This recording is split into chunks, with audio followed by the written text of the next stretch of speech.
बीस मार्च 2015 बानिए जामे निजामिया मोहम्मद अनवरुल्लाह फारूकी रहमतुल्लाह अलैह का 100वां उरुस तकारीब मुनक्किद हुआ। अमीर जामे निजामिया सैयद अली शाह अकबर निजामुद्दीन हुसैनी साबरी ने तेलंगाना के वजीर आला चंद्रशेखर राव का खैर मुकद्दम किया।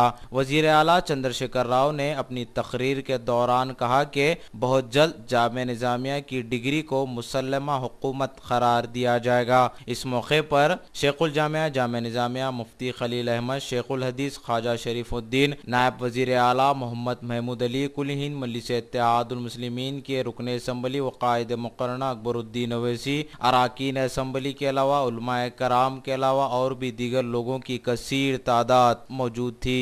अपने इज़हार अक़ीदत को सामीन के सामने पेश फरमाएं।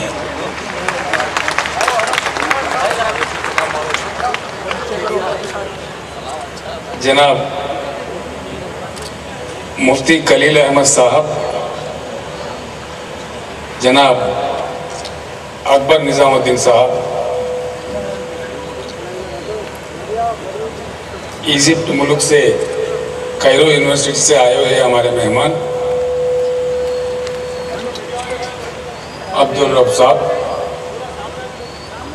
और आज शेख इस्लाम अनवरुल्लाह फारूकी साहब का यादगार में एक 100 साला जलसा मनाया जा रहा है। जलसे में हाज़रीन बुजुर्गों, नौजवान भाइयों, अस्सलाम वालेकुम।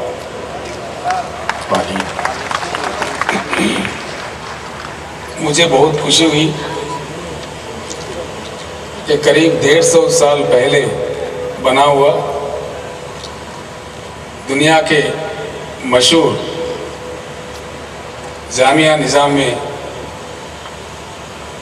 इस जलसे में शामिल होकर बहुत ही मुझे खुशी हुई है।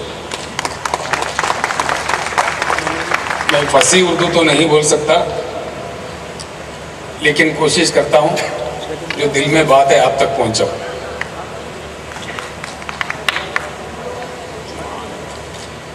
दुनिया में कायरो यूनिवर्सिटी के बाद इस्लाम को पढ़ाने में, सिखाने में, इस्लाम के उसूलों को बताने में दूसरा दर्जा पूरा दुनिया में किसी का है तो हमारे हैदराबाद के जामे निजामिया का है। साथ ही साथ अफसोस भी है कि गुज़िश्ता आंध्र प्रदेश में कोई चीफ मिनिस्टर यहाँ नहीं आया, कोई यहाँ आया था जब हमारे हैदराबाद रियासत बरकरार था। हैदराबाद रियासत का पहले वजीर आला बोरुला रामकृष्ण राव यहीं से, इसी यूनिवर्सिटी से तालीम हासिल किया। हुजूर निज़ाम के बाद वो एक वजीर आला थे जो यहाँ आया, और मेरे किस्मत में मुझे भी आने का आज मौका मिला। मैं बहुत ही खुशकिस्मत हूँ और मुफ्ती खलील साहब का शुक्रिया भी अदा करता हूँ मुझे यहाँ बुलाने के लिए।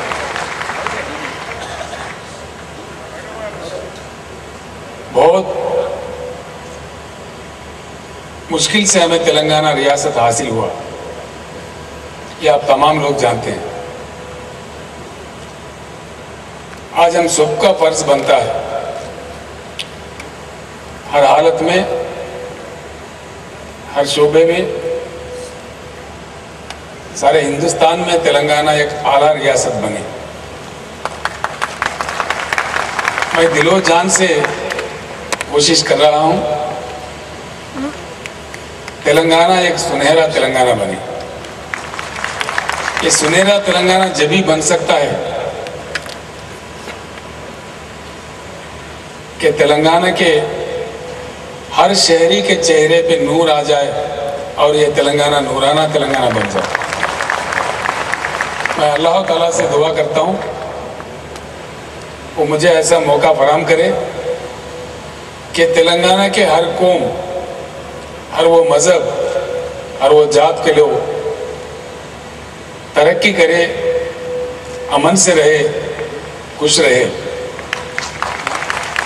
जब भी ये आला तेलंगाना कहला सकता है। हमारे अकबर भाई हमारे तेलंगाना असेंबली में जो फ्लोर लीडर है, रोज उनसे गुफ्तगू होती है। मुझे असेंबली में हम लोग बातचीत करते हैं। आज तेलंगाना रियासत को आगे बढ़ाने में हम लोग मिलकर काम कर रहे हैं। ये खुशी की बात है, अच्छी बात है। किसी ऐसा समय था, कोई ऐसा समय था कि लोग कह रहे थे भाई आप एमआईएम पार्टी का क्यों तारीफ करते हो। रियासत आंध्र प्रदेश में हम हर हालत में हर चीज हमारा लूटा गया था। अगर कोई तेलंगाना का ताकत, कोई तेलंगाना का लीडर एक पार्टी चला रहा है, एक पार्टी जिंदा है हमारा, तो मुझे उस पर नाज है। मजलिस के शक्ल में एक तेलंगाना का सियासी पार्टी तो बच के रहा। यहाँ आंध्र वालों ने कुछ नहीं कर सके। अगर कर सकते तो यहां भी करते थे। वो इतने चालाक थे। एक बार मैं हुजूर निजाम के मज़ार पे गया था, उनके बरसी। लोग बड़ा खिलाफ में बोल रहे थे मेरे। एक ऐसा अजीब माहौल उन्होंने पैदा किया कि तेलंगाना का आपका कोई तारीख ही नहीं है। अगर कोई तारीख आपका है तो सिर्फ रजाकार है, ये कह रहे थे। और आप कैसा जा सकते हैं हुजूर निजाम के मज़ार पर। मैं गया, निजाम मेरा बादशाह है, मेरा तारीख है। तारीख को तो कोई नहीं छुपा सकता। कुछ चीजों को छुपा सकते हो जरूर, लेकिन तारीख को नहीं छुपा सकते।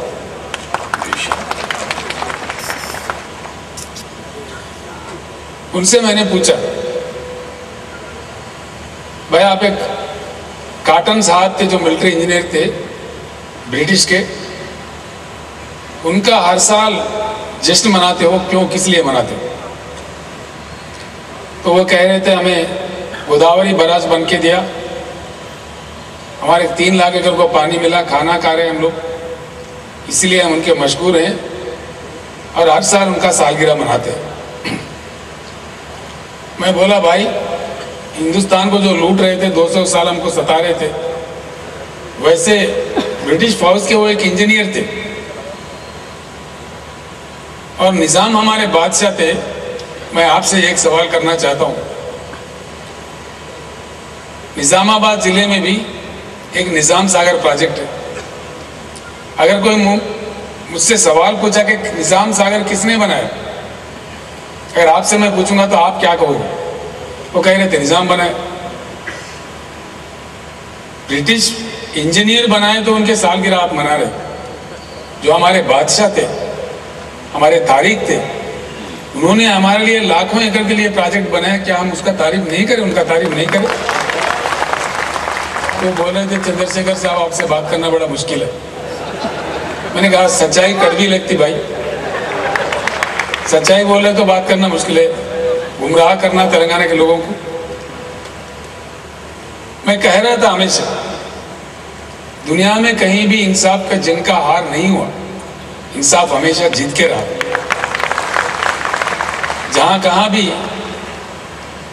इंसाफ में नेकी होती है, नीयत होती है, इंसाफ होती है, अल्लाह ताला का उस जंग पे करम होता है और जरूर जीत मिलता है। चंद दिनों के लिए मैं अकेला ही था, लोग हंसी मजाक उड़ा रहे थे। मैंने कहा अगर हमारे जंग में, हमारे जद्दोजहद में इंसाफ है, नेकी है, हम अगर सच्चाई की जंग लड़ रहे हैं तो अल्लाह ताला का हमारे को जरूर करम होगा, जरूर हमारी जीत हासिल होगी।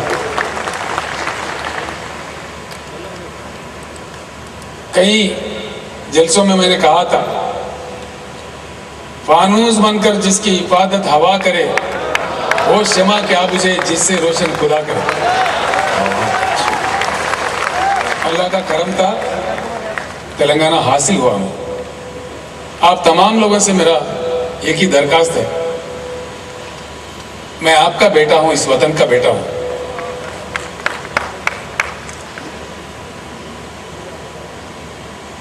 मुफ्ती साहब ने एक ही मुतालबा करता हूं, वजीर आला से बोले, हमारे पाशा कादरी साहब और हमारे दूसरे एमएलए बलाला साहब मेरे से पूछ रहे थे कि जामे निजाम के मुफ्ती खलील साहब आपसे मिलना चाहते। मैंने उन लोगों को अपने घर पे बुला लिया। उनका मुतालिबा था मुझे सारे जामे निजामिया का तारीख, इससे पूरा बातें मुझे बताए और कह रहे थे यहाँ एक ऑडिटोरियम बनाने की ज़रूरत है। मैंने इमीडिएट अफसरों को यहाँ भेज दिया। वो पूरे इंस्पेक्शन करने के बाद उन्होंने मेरे पास फाइल भेज दिया कि साहब जो चाह रहे मुफ्ती साहब वहाँ के, उस हिसाब से अगर बनाना है 3 मंजिला एक अच्छा ऑडिटोरियम, तो उसके लिए 9 करोड़ 60 लाख रुपए की रकम चाहिए। मैंने फौरन उसको सैंक्शन कर दिया और खलील साहब को जीओ भी बलाला साहब के जरिए, हमारे अकबर भाई के जरिए भिजा दिए वहाँ। आज वो जीओ उनके हाथ में है। संगे बुनियाद रखने के लिए भी मुफ्ती साहब ने पूरी तैयारियां की थी, लेकिन एमएलसी इलेक्शन जो है उसके कोड है, जो कि मैं वजीर आला भी कोड नहीं तोड़ सकता, लेकिन काम चल पड़ेगा इंशाअल्लाह। उसके इब्तिदा के लिए मैं ज़रूर फिर एक बार यहाँ हाजिर हो जाऊँगा। आप तमाम लोगों से मेरा एक ही गुजारिश है, तेलंगाना गंगा जमुना तहजीब के लिए पूरी दुनिया में मशहूर है। ये अल्फाज मेरे नहीं हैं। जब तेलंगाना को आंध्रा के साथ मिलाने का चक्कर चल रहा था, जस्टिस फजल अली साहब का एक कमेटी बनी थी। फजल अली साहब का मानना था, मैं ये बात को पार्लियामेंट में भी कह चुका हूं,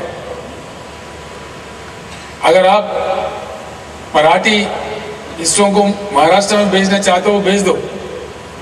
जो कर्नाटक के हिस्से है हैदराबाद स्टेट के, उनको कर्नाटक से मिलाना चाहते हो तो मिलाओ। बाकी जो तेलंगाना है, जिसका हैदराबाद कैपिटल सिटी है, उसको बिल्कुल बरकरार रखो। इसलिए कि हैदराबाद के लोग इस बात को खूब जानते हैं कि हिंदू, मुस्लिम, ईसाई यहाँ कैसे मिलजुल के रहना है, कितने अमन से, कितने प्यार से जीते हैं। तो इसीलिए इस मिसाल को तमाम दुनिया के सामने पेश करने के लिए तेलंगाना एक गुलदस्ता है, इसको कायम रखो, बरकरार रखो बल्कि उन्होंने रेकमेंड किया, लेकिन उस बात को माना नहीं गया था। लेकिन आज हमको तेलंगाना मिला है। मैं आप तमाम लोगों से यही दरखास्त करता हूँ। मुफ्ती साहब ने मुसलमानों के तालीम के बारे में पूछा, सिर्फ तालीम नहीं मुफ्ती साहब, मैं आपको यकीन दिलाता हूँ, पहले कोई बजट अलॉटमेंट ही नहीं होता था। हमने 1000 करोड़ का बजट ऐलान कर दिया, बजट में पास भी किया। गुज़िश्ता साल हम सिर्फ 500 करोड़ खर्च सके, जो कि नया रियासत था, लेकिन इंशाअल्लाह इस साल पूरा 1000 करोड़ हम मुसलमानों के तरक्की के लिए खर्च करेंगे।